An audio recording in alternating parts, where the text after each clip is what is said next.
Attitudes, how you feel. First of all, we're affected by what we know. Second, we're affected by how we feel about what we know, the emotional part. Now, this is a major part of the 5 pieces, how I feel. Now, there's a lot of different ways to feel. Here's one. If this is all they pay, I'm not coming early, and I'm not staying late on the job. Right? We call that one way to feel. Isn't that a selection process? If this is all they pay, I'm not coming early and I'm not staying late. We call that your choice of attitude. Now, do you think that attitude, if you kept it for the next 5 years, would greatly affect your fortunes? The answer is, of course. You cannot escape the accumulated effect of the selection of your attitude. You can't escape it. So, one of the major things to check is, how do I feel? And in my own track or off track with my attitude. Now, attitudes are not that easy to fix. It's not that easy to get information. It's hard to look up attitude in the yellow pages. If you could put your car in the shop and go next door and get your attitude tuned, wouldn't that be nice? Right? But where do you go? How do we engage in the kind of philosophical thinking that will refine our attitude to give us a chance for future fortune, rather than what will be missing in the future? So, this is big. Attitude. Here's another attitude. No matter what they pay, I always come early, and I always stay late to invest in my own future. We call that another attitude about the same job. Now, why would one person have one attitude, another person have another attitude? We call that the mysteries of the mind, right? I don't know. Everybody has to choose for themselves. Everybody has to decide by education. Now, if you didn't know what the consequences were going to be, it could be very easy to choose the wrong attitude and not discipline yourself to the right attitude. So, a big portion of our life is affected by how we feel. Let me give you just a quick list about the feelings that affect our lives. Number 1. It's how you feel about the past. Boy, it's easy to carry the past as a burden instead of as a school. It's easy to let the past overwhelm you instead of letting the past instruct you. How to feel about the past hurts, the past losses, the past difficulties, and the times you failed, and the times that didn't work. The accumulation of all of that. How you feel about that is going to greatly affect your future in your life. One of the major things that affects your life is how you feel about the future. Our life is affected by 2 major things. One is price, and the other is promise. And it's not that easy to pay the price if you can't see the promise. I think kids are having problems these days trying to pay the price because they can't see the promise. But all of us wouldn't mind paying the price if we could have a clear view of tomorrow, next week, next month, next year. If we had the highest, with great probability of how it's going to work out, do you think we would hesitate to pay? The answer is no. But everybody hesitates to pay if the future isn't clear. So, to help the kids these days, we've got to do 2 things. Help them to see the promise, and help them pay the price. But we can pay if we can see. My karate instructor said, "Mr. Owen, you cannot believe the incredible feeling of walking down any city street unafraid." I said, "Let's get on with the classes, right? Hey, I will sweat. I will put myself through the paces, right? What would we do for an extraordinary promise?" The answer's the most unbelievable things. Would you crack the books? Would you burn the midnight oil? Would you engage in the extra thoughts and the extra disciplines if the promise was adequate? And the answer is, of course. But who wants to read? Who wants to burn the midnight oil? Who wants to put themselves through the paces if the promise isn't clear? Important, price, and promise. Here's number 3. It's how you feel about each other. It's so important. Attitude about society, country, state, and city, community, family, enterprise, office, company, corporation, division. It's so important to have a unique understanding about other human beings and what makes a good life. what constitutes a good life, how you feel about each other. I've got a good phrase for you. You can't succeed by yourself. So, to have a unique, refined sense of appreciation for each other is prerequisite. It takes each other to build a society. It takes all of us to build a country, to build a nation. It takes all of us to build a community. Key phrase, you can't succeed by yourself. I gave a speech not long ago to the Rotary Club of Culver City, California, and I was unusually affected by the Pledge of Allegiance that day. Big, strong voices. It's a big, strong club. And it was going through my mind the next few days, the Pledge of Allegiance. And the more I thought about it, the more I thought, what an important key document, right? The Pledge of Allegiance. And so I started writing, and I wrote a discourse on the Pledge of Allegiance. I took each key word and did a little summary for our Tape of the Month Club. Wow, the Pledge of Allegiance is unique. It starts with I and ends with all. The pledge starts with I and ends with all. It takes all of us to make any one of us successful. And a unique, refined appreciation of the all of us is what makes the I of us do much better. That appreciation of society. It takes all of us to make a market.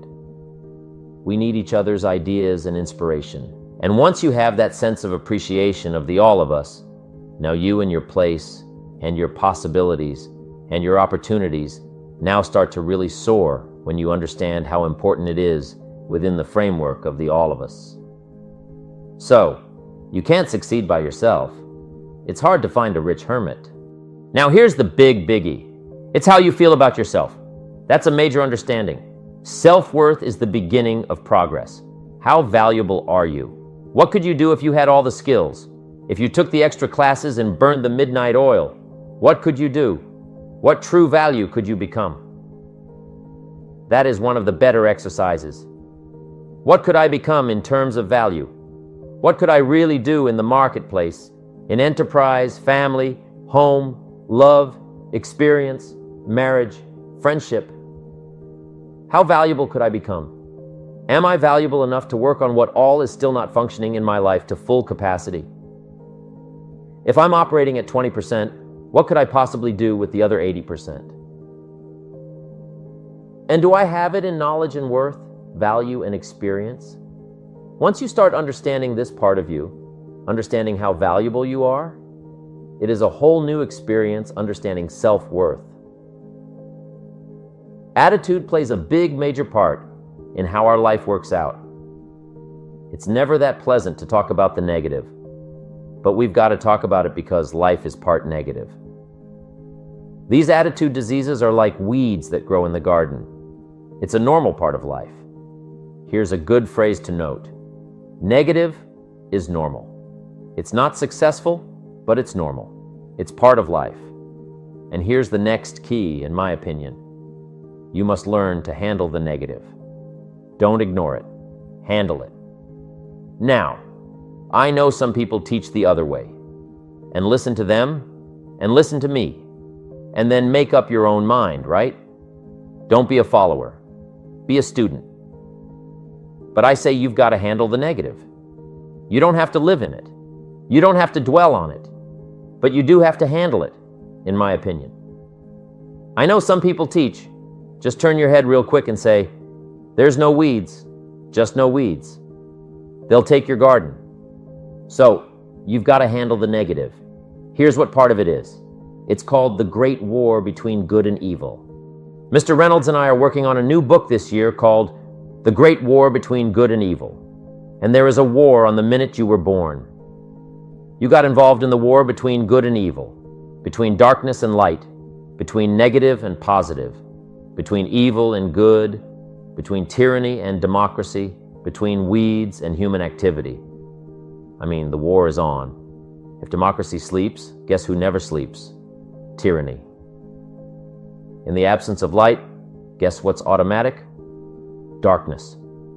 If good does not arouse itself and become active, guess what moves in? Evil. It's a war, a mental war, a physical war, a financial war between enterprise and ease, between accomplishment and failure. It's a war. That's why there's an Old Testament phrase that gives the best advice for human activity. When it says 6 days labor, 1 day rest. Now, I'm sure we've taken that to mean, don't work all 7 days. Take one off. Here's what it also means. Only take one, or you're liable to lose the war. Now, we've got it down to 5 and 2, and maybe that's not too dangerous. I don't know if God would have thought of 5 and 2. He might have made it 5 and 2. You can't think of everything. But here's what it does mean. Enterprise is better than ease. If you rest too long, the jungle overtakes the village. Now, here's the good news about the war between good and evil. Evil is no match for good, but good must be active. Weeds are no match for human activity, but if you stand still, how far in will they come? All the way. They'll grow right up around your shoes. But if you get busy, how far back can you take them? As far as you wish. They're no match. But you must be active. That's why the 6 and 1. Make sure you're not losing the war by taking off 2. Guess what? The average years are after retirement. 6, which means don't retire. Your chances are 2 okay. The war between good and evil, the weeds, you've got to make sure you recognize the negative, handle it, deal with it, and then go on. Let's make a list of the diseases of attitude that can wreck all your chances to do well. One of the words that destroys everything is called neglect. Neglect. And I found this out. A week of neglect could cost you a year of repair. It isn't worth it. So, what to be on the lookout for? Here's the list. If you were making it, you'd have the same list I've got, right? We're not covering anything new tonight. This is a reminding session, not a teaching session, but it doesn't hurt to go over it again. Here's the list of attitude diseases. Number 1 is indifference. The shrug of the shoulders. The guy's not even concerned. He's just drifting. This is called the mild approach to life, a disease known as mildness. The guy says, well, I can't see getting all that worked up. Well, to be any kind of winner, you've got to get worked. There's one problem with drift. You cannot drift to the top of the mountain. And the good Lord said in the closing chapters of the Bible, here's the best way to live. One way or the other, that's best. Hot, or what's next best, cold, is next best. The half-baked middle, lukewarm, not too hot, not too cold. What a sad way to live. I think what it means is pick a direction and go with everything you've got. Just pick one and go. Somebody says, yeah, but what if it's the wrong direction? You'll find out quicker. It won't take you 25 years to wake up and say, oh no, I've been walking the wrong road. I told my staff the other day, next best of prosperity is adversity. If one doesn't get you, pray for the other. We all do better from one of 2 reasons, inspiration or desperation. And I don't wish anything bad on you tonight, but if you're not inspired, I hope a wagon comes down your rut, whatever it takes to get you to try harder, read more, set your goals, and go for it. Somebody asked me one time, what quality would I pick if I wanted to work with somebody? And you know what I picked first? Number 1, strong feeling. Please, number 1, give me somebody that feels strong about most anything. I don't even care, just so they believe it, even if they disagree with me. Wonderful, just so they disagree vigorously. I'm not saying it's easy to win those kind of people to your point of view, but I'd rather do that than to try to resurrect people from the dead, pump them up every month, pump them up, pump them up. I pass. The good Lord needs a leader for the early Christians. Remember the early days of the Christians? Not like today. If you were to stand up in the early days and say, I'm a Christian, they'd cut off your head, toss you and your wife in jail, let you rot. I mean, those were ugly days. Being a Christian back then was not called socially acceptable. They didn't have 125,000 in the Los Angeles Coliseum to hear Billy Graham on a Sunday afternoon. Not back in those days. Back in those days, when the Christians got in the Coliseum, there was a different story, right? I mean, the word was, stay out of the Coliseum, especially on Sunday. Last Sunday was Lions 33, Christians nothing. See, those were mean, tough, struggle days for the Christians. Now, when the days are mean and tough and struggling, you've got to have some kind of leader. Do you know who the good Lord picked for the leader when the days were mean and ugly? Saul from Tarsus. That's who he picked, Saul. I'll tell you what, I would have picked him. You would have 15, anybody would have picked Saul. Saul was one of those incredible guys. Once he got into something, look out. Everybody in the community knew what Saul was in because whatever he joined, you flipped all the switches, opened up all the dials, turned on all the faucets, and he'd go like mad. He was known as All-Out Saul. I mean, he was something else. Now, at first, it wasn't working out well. Saul hated Christians, which makes a poor leader, right? I mean, that won't work. Saul got this bug. Summary about the Christians. He got to hating Christians, and he hated them so bad. Every time somebody would say Christian, he'd fly into a rage. And I guess he decided one life, one day. It was his mission in life to get rid of all the Christians.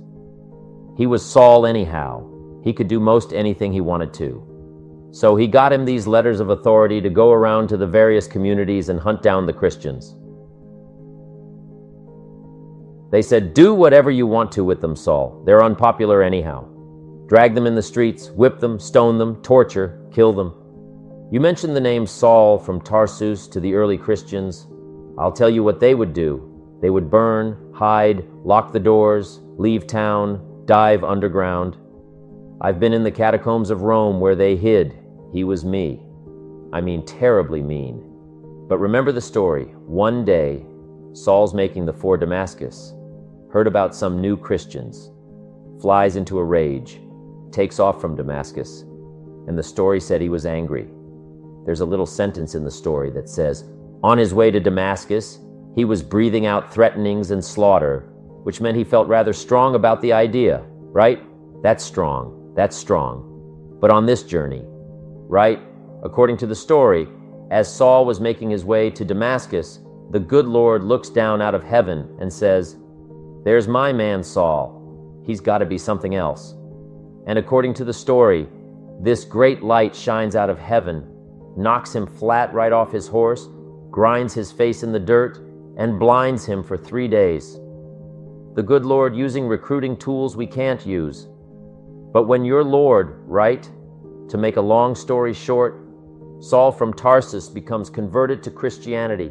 He becomes Paul, the great leader, the apostle. And without a doubt, the good Lord got him a dandy one. He didn't have to pump up every month. In one of his later writings, he said, the things I once hated, I now love. The things I once loved, I now hate. See that strong. Here's the key to the good life. Learn to put everything you've got into everything you do. Whatever you're doing, pull on it. It will quickly open up into opportunity or quickly disclose to you that you ought to be doing something else. The delusion is, if I had a better job, I'd really pour it on. See, that's delusion. Wherever you are, pour it on. Don't give somebody half a job for a day's pay. Pour it on. See, that'll help change your life. Get rid of this disease. The next attitude disease. Number 2, indecision. Mental paralysis. The guy can't make up his mind, and it becomes a disease. Pretty soon, he knows he's got it. The guy says, well, I know I'm on the fence. But he says, what if I get off on the wrong side? Listen, after a while, it doesn't matter. Just get off. Any side will do. A life full of adventure is a life full of many decisions. The ones that turn out to be wrong give you better experience to make better decisions. So don't see how many decisions you can get out of. See how many you can get into. That's where the adventure is. So shake off this disease, indecision. The next one is doubt. Doubt's like a plague, and one of the worst is self-doubt. There are many, but that's one of the worst. The guy doubts himself, doubts if it'll last that long for him, doubts if he can do that well, doubts if he can make that much, doubts if he can accomplish all that. A chronic, excellent self-doubter, you can imagine what damage that does to your future. So, here's the key. Turn this coin over and become a believer. And there's many things to believe in. One of the majors is yourself. The understanding of self-worth is the beginning of progress. Now, my friends, if we don't get you this one, we'll worry. That's a devastating disease. Worry. Worry causes health problems, social problems, personal problems, family problems. It's devastating. Worry long enough, it'll drop you to your knees, could reduce you to begging. I know how bad this one is. I used to have it bad. I used to be known as a super worrier. Not a super warrior, no, super worrier. My family wished I'd have been a warrior. I've got those years to make up for. But I'll tell you what, my advice to you is, do what I finally did on worry, give it up. Who needs it? I'm not saying it's easy, I'm saying it's worth it. It took me almost 1 year to kick the worry habit, and it was not an easy year. It was one of the toughest years I ever spent. But I finally got that monkey off my back, and I discovered you could live the most incredible life free of worry. Not free of challenge, not free of difficulty, free of worry. I learned how to do it, and you can. Here's the next attitude disease. Overcaution. Some people never will have much.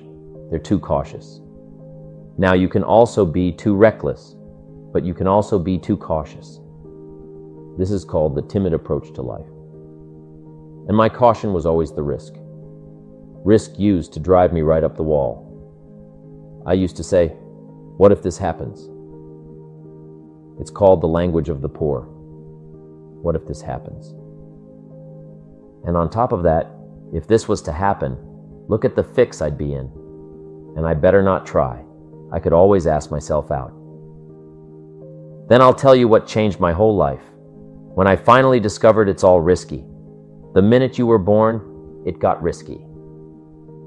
If you think trying is risky, wait till they hand you the bill for not trying. If you think investing is risky, wait till you get the tab for not investing. See, it's all risky. Getting married is risky. Having children is risky.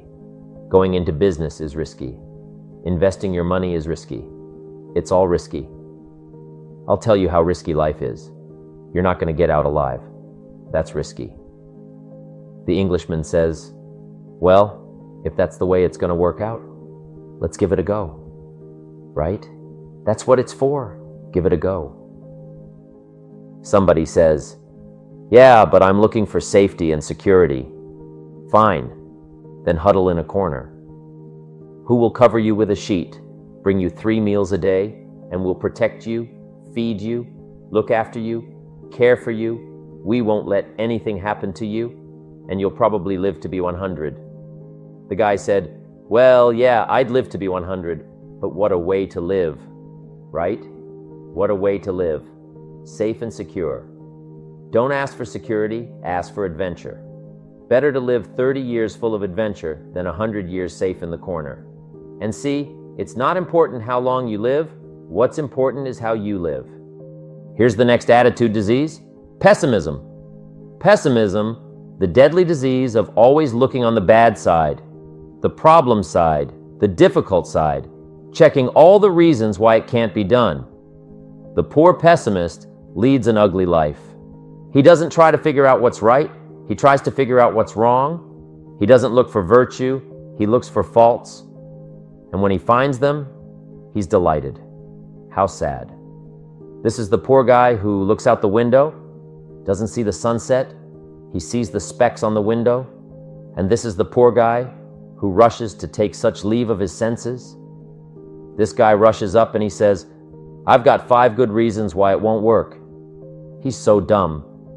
He doesn't know all he needs is 1. He's got 5. The pessimist, the glass is always half empty. The optimist, the glass is half full.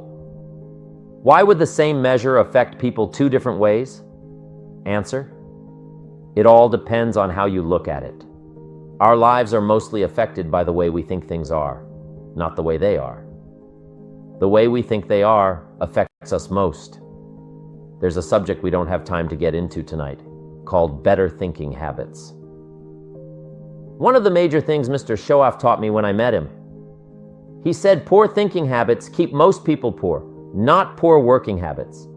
Most people work hard, but they don't think hard. And so he taught me that the mind is like a factory, a mental factory. And whatever you think about all day long pours ingredients into this mental factory.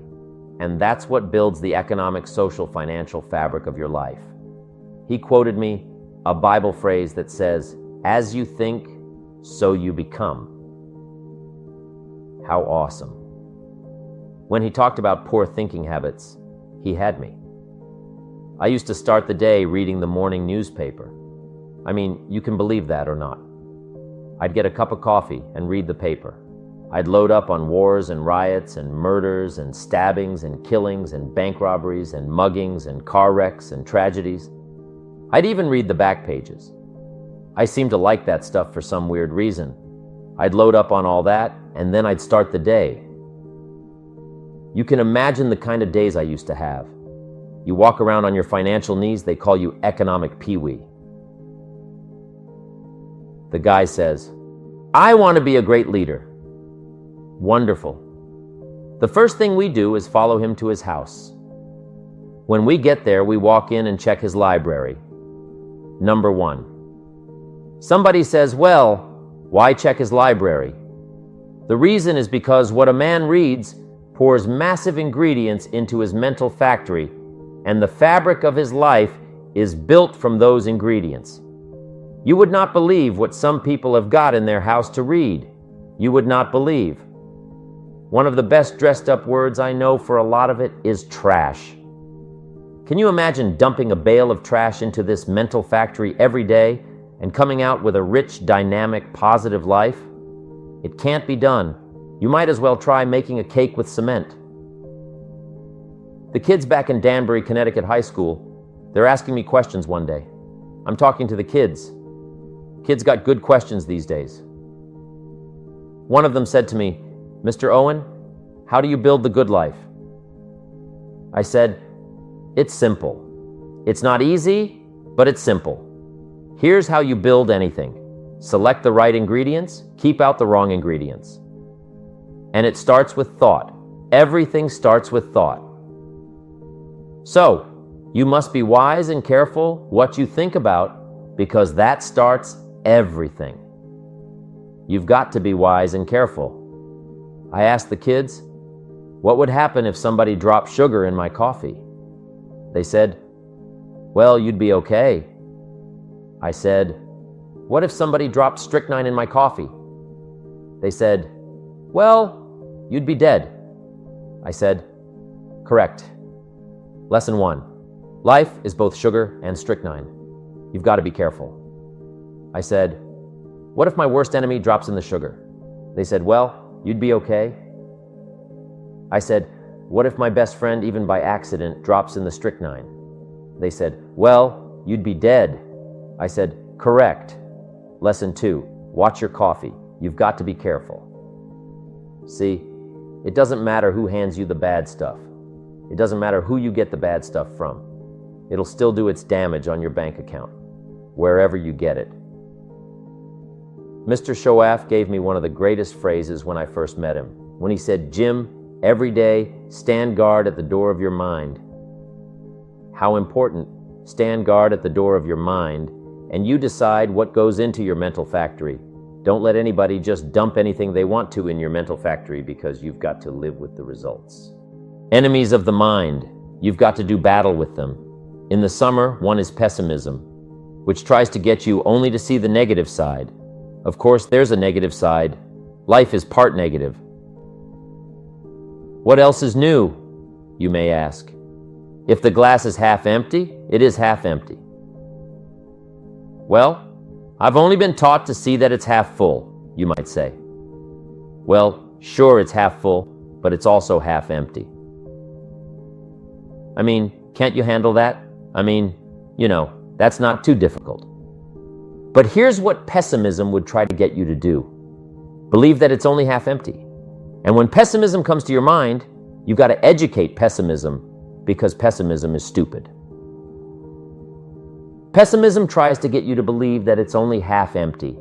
You've got to say, pessimism, you've never been to school. Too dumb and stupid to know. Of course, it's half empty, but it's not only half empty, it's also half full. I'm asking you to be in charge. Be in charge of your own mind. Be in charge of your own destiny. Do battle with your enemy.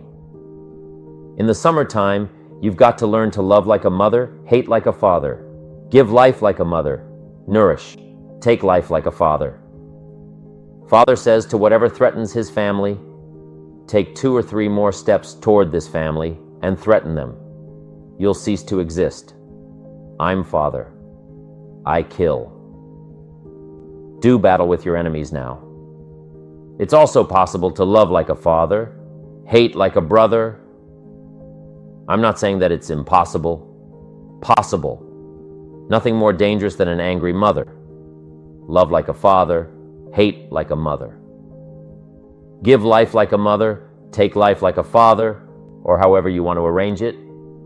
Just so you nourish your values, nourish your family, nourish what's valuable for you, nourish your organization, nourish your distributors, nourish your customers. Take care of your responsibilities, feed, nourish. But then I'm also asking you to do battle with your enemies. Take sword to your enemies. Whatever is going to destroy those values, take sword to it. If it's worry, take sword to it. If it's a threat, threaten back. You've got to be like your bloodstream. A good illustration. Red corpuscles to nourish like a mother. White corpuscles to fight and kill like a father. You've got to do some negative thinking. You can't just think positive. Thank God for white corpuscles that think negative all day. White corpuscles say, just show me some infection, I'll kill it. Whatever threatens this body and its future gets threatened. Whatever's about to kill this body gets killed. I'm asking you to take sword to your enemies, whether they're on the outside or whether they're on the inside. Protect your family, protect your future, protect your values. Love, nourish, but also do battle with whatever is out there to do battle with you. And the last disease is deadly. Engage in this one, indulge in it even slightly, and you might as well forget the future because it's going to forget you. Complaining, crying, whining, griping. A Bible word called murmuring. See, that'll ace your future. Spend 5 minutes complaining, and you've wasted 5, and you may have begun what's known as economic cancer of the bone. Surely, they will soon haul you off into a financial desert, and they'll let you choke on the dust of your own regret. I hope I said that well, so you won't forget. It's a deadly disease. If you don't think it's bad, ask the children of Israel of Old Testament fame. Typical of us all, their story just happened to get in the book. Story says, children of Israel were slaves. God performed a series of dazzling miracles and got them out. And now they're heading for the Promised Land.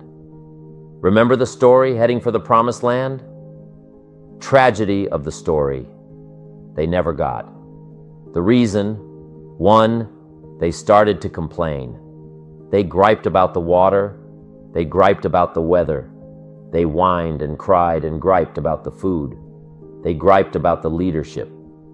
They whined and cried because it was too far, too cold, too hot, too difficult, too miserable. I mean, they whined and cried for years. Finally, God said, I've had it, canceled, or something like that.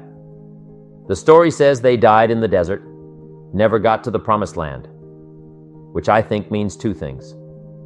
Indulging in this long enough, you get your future cast. And I guess it also means even God himself can only take so much, okay? Just be on the lookout for the things that can destroy all the good you start. The war is on, and this evening, tomorrow, mentally, personally, socially, economically, you've got to make sure you're winning the war. And this is part of it. Take some courage from some of those that have been through the battle. They've given you their stories on the stage. They've been through it. They know what it's all about. Take some courage from that, and in the summer, do battle. And there wouldn't be positive without negative. It's part of the life scenario. Ancient scripture says it best. There's a time to laugh and a time to cry. You've got to become so sophisticated and well-educated that you don't laugh when it's time to cry. You've also got to learn to cry well. How are you going to identify with others if you don't cry with them? The negative side is very important, so don't ignore it. You need to let it be a part of the scenario. In fact, you need to learn to master it. Negativity is not to be ignored, it's to be mastered. It makes us better than we are to wrestle with it. It makes us better than we are to acknowledge and fight tyranny that moves into vulnerable countries, ignorance that moves into your life, procrastination that robs you of your fortune, or poor health. That's the legacy of neglecting your health disciplines.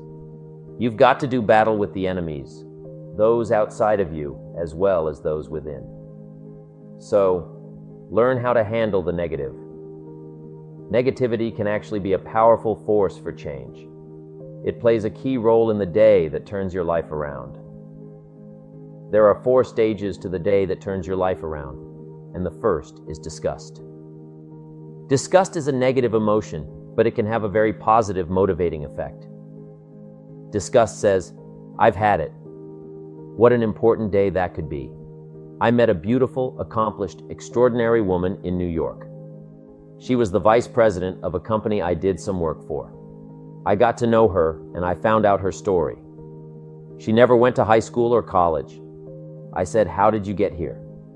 She said, "Well, when I was a young mother, I once asked my husband for $10, and he said, 'What for?' It's before that day was over, I decided I would never ask again. So I started looking for opportunities, taking classes, and putting myself through school. Now I'm a vice president, and I make a lot of money. I kept my promise because I've never ever had to ask again." That was her life-changing day. The day she said, "Enough is enough."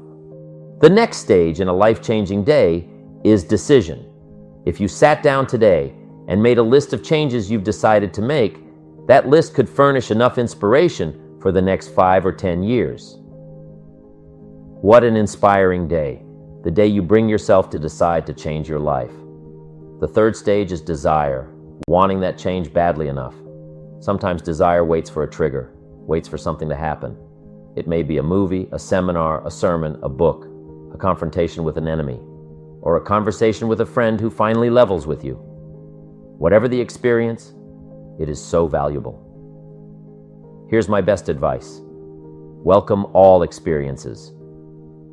You'll never know which one is going to turn your life around. Don't put up walls. The walls that keep out disappointment also keep out happiness. Take down the walls. Go for the experience. Let it teach you. The last stage of a life-changing day is resolve. Resolve says, "I will." These are 2 of the most powerful words in the language. The best definition of resolve I've ever heard came from a junior high school student in Foster City, California. I was addressing her class one day, and we were discussing some keywords. I asked the kids, "Who can tell me what resolve means?" Some didn't know the answer, and some tried to guess. The last answer I got was the best. This girl, about 2 rows back, says, "I think I know, Mr. Rohn. I think resolve means promising yourself you'll never give up." I said, "That's the best definition I've ever heard." She's probably giving her own seminar somewhere today. Promise yourself you'll read the books until your skills change. You'll go to seminars until you get a handle on what they're teaching you. You'll practice until you develop the skills. Never give up until you've gotten what you want. Don't miss the chance to grow. Resolve that you'll pay the price until you learn, change, grow, and become what you want to be. You'll discover some of life's best treasures when you pay that price. It's not what happens that determines the major part of your future. It's not what happens. What happens happens to us all. The key is what you do about it. It's not what happens. It's what you do about it. And if you will start that process of change, do something different the next 90 days than you did the last 90 days, like picking up the books to read, do something different, like the new health disciplines, relationship with your family, whatever it is. It doesn't matter how small it is. If you'll start doing different things with the same circumstances, since we cannot change the circumstances, but we can change ourselves, we can change what we do. And then he gave me another secret to success when he said, "What you have at the moment, Mr. Rohn, you've attracted by the person you've become. What you have at the moment, you've attracted by the person you've become." Few little simple principles here. Once you understand these, it starts to explain so much. Now, sometimes it's a little tough to take.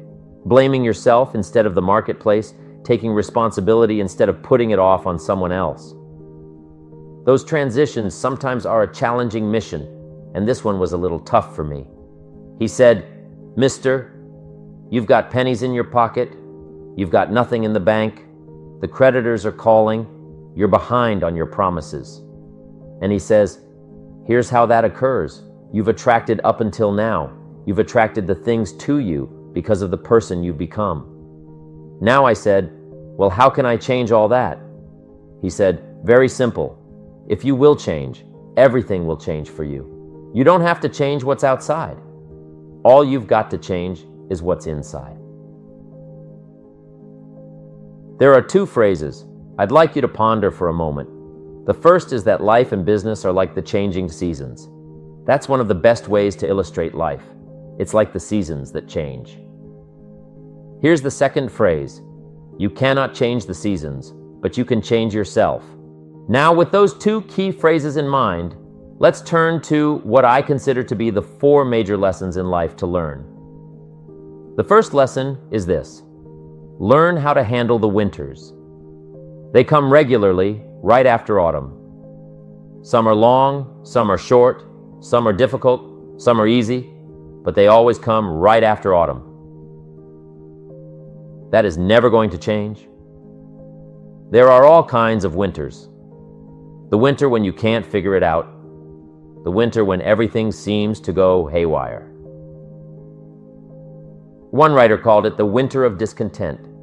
There are economic winters, social winters, personal winters, when your heart is smashed into 1,000 pieces. Winter time brings disappointment, and disappointment is common to all of us. So, learn how to handle the winters. You must learn how to handle the nights. They come right after days. You must learn how to handle difficulty. It always comes after opportunity. You must learn to handle recessions. They come right after expansions. That isn't going to change. The big question is, what do you do about winters? You can't get rid of January simply by tearing it off the calendar. But here is what you can do. You can get stronger, you can get wiser, and you can get better. Make a note of that trio of words: stronger, wiser, better. The winters won't change, but you can. Before I understood this, I used to wish it were summer when it was winter. When things were difficult, I used to wish they were easy. I didn't know any better then. Mr. Cha gave me the answer from a part of his very unique philosophy when he said, "Don't wish it were easier. Wish you were better. Don't wish for fewer problems. Wish for more skills. Don't wish for less challenge. Wish for more wisdom." Here is the second major lesson in life. Learn how to take advantage of the spring. Spring is opportunity, and spring always follows winter. What a great place for spring, right after winter. If you were going to put it somewhere, that would be the place to put it. God is a genius. Days follow nights, opportunity follows difficulty, expansion follows recession, and this all happens with regularity. You can count on it. However, the mirror of spring is no sign that things are going to look good in the fall. You must do something with the spring. In fact, everyone has to get good at one of two things: planting in the spring or begging in the fall. So, take advantage of the day, take advantage of the opportunity, and read every book you can get your hands on to learn how to take advantage of the spring. Get busy quickly on your springs, your opportunities. There are just a handful of springs that have been handed to each of us. Life is brief, even at its longest. Whatever you are going to do with your life, get at it. Don't just let the seasons pass by. The third major lesson in life is this: learn how to nourish and protect your crops all summer. Sure enough, as soon as you've planted, the busy bugs and noxious weeds are out to take things over. And here's the next bit of truth: they will take it unless you prevent it. There are two key phrases to consider with the third major lesson. The first is, all good will be attacked. Don't press me for a reason. I was not in on some of the early decisions, so I don't know why. I just know that it's true. Let reality be your best beginning. Every garden will be invaded. The second phrase is, all values must be defended. Social values, political values, friendship values, business values, all must be defended. Every garden must be tended all summer. If you don't develop this skill, you'll never wind up with anything of value. The fourth major lesson in life is this: learn how to reap in the fall without complaint. Take full responsibility for what happens to you. One of the highest forms of human maturity is accepting full responsibility. Learn how to reap in the fall without apology if you have done well, and without complaint if you have not. That's being mature. I'm not saying it's easy. I'm saying it's the best way to be. The seasons don't work for you or against you. They just are what they are. They are guaranteed to come every year, bringing both the positive and the negative. So, it's up to you to remember the four major lessons in life. Prepare for them and make the most of everything they offer. Now, I want you to answer this question: what kind of person must I become to achieve all I want? And I'll give you time to write that down. Now, what kind of person must I become to achieve all I want? Now, we've got two things working. What you become helps you to achieve, and what you achieve helps you to become. And the more you become, the more you can achieve, and the more you achieve, the more you can become. Who knows which affects the other the most? So now just write this exercise. Start with a few sentences. We won't have time for you to, take a lot of time, but just start. Start with a few sentences. Your concept of the person you think you must become to achieve what you want. This is time for a little truth here. Maybe you need to become much wiser than you are at the moment. You need to become stronger. You need to have better health. Maybe you need a little coaching to really become the person I want to become. I'm going to have some coaching, physical coaching, spiritual coaching, developing skills coaching. To be the influence you want to be, you've got to build an incredible reputation. What kind of person must I be to attract all that I want in my life and the people that I want and the opportunities that I want? When you knock on the door, an opportunity opens. You must stand there as a very attractive person, or you may not be invited.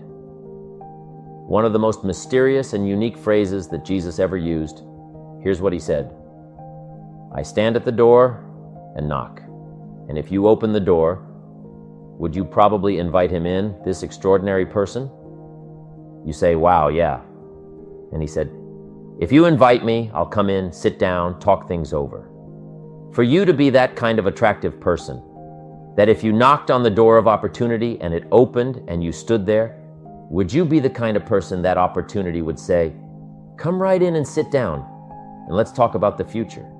In conclusion, understanding and managing our attitudes is crucial for achieving success and happiness in life. We've discussed various attitude diseases that can hinder our progress, such as indifference, indecision, doubt, worry, overcaution, pessimism, and complaining. Each of these attitudes can sabotage our efforts and prevent us from reaching our full potential. However, by recognizing these negative attitudes and actively working to overcome them, we can transform our lives for the better. We must learn to cultivate positive attitudes, such as determination, belief in ourselves, courage, optimism, and gratitude. These attitudes empower us to take risks, make decisions, overcome challenges, and seize opportunities. Ultimately, the quality of our lives is determined by the quality of our attitudes. By adopting a proactive and positive mindset, we can navigate life's challenges with resilience, creativity, and optimism. Let us strive to stand guard at the door of our minds, carefully selecting the thoughts and attitudes that shape our destiny. With the right attitudes, we can create a life filled with purpose, fulfillment, and abundance.